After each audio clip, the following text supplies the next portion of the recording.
2 రోజుల క్రితం పూణేలో ఒక 15-16 సంవత్సరాల యువకుడు బాగా తాగేసి ఉదయమే చక్కగా 240 కిలోమీటర్ల స్పీడ్లో నడి రోడ్లు ప్రయాణం చేస్తూ స్కూటర్ మీద వెళ్తున్న 2 సాఫ్ట్వేర్ ఉద్యోగుల్ని చంపేశాడండి, గుద్దేశాడు. ఈ సంఘటన చూసి మొత్తానికి పోలీసులు అతను పట్టుకున్నారు. అతనే కాదు, అతని తండ్రి కూడా పట్టుకున్నారు.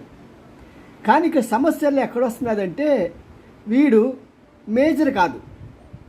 మేజర్ అయితే వెంటనే అరెస్ట్ చేసి చాలా శిక్షలు వేయడానికి అవకాశం ఉంటుంది. వీడు జూనైల్ కోర్టుకు పంపించాలి. వీడిని జూనైల్ కోర్టులో ఎంత భోగభాగ్యాలు ఉంటాయనేది మీకు నెక్స్ట్ ఎపిసోడ్లో చెప్తాను. వాళ్ళ ఎంత రాజభోగం అనుభవిస్తారు అని. ఇంత దారుణంగా ఇద్దరిని చంపేసిన ఆ డబ్బున్న యువకుడు మరి ఇలాంటి ఎంతోమంది చేస్తున్నారు. మరి దానికి పరిష్కారం కావాలి కదా, ప్రభుత్వం కానీ కోర్టులు కానీ చేయాలి.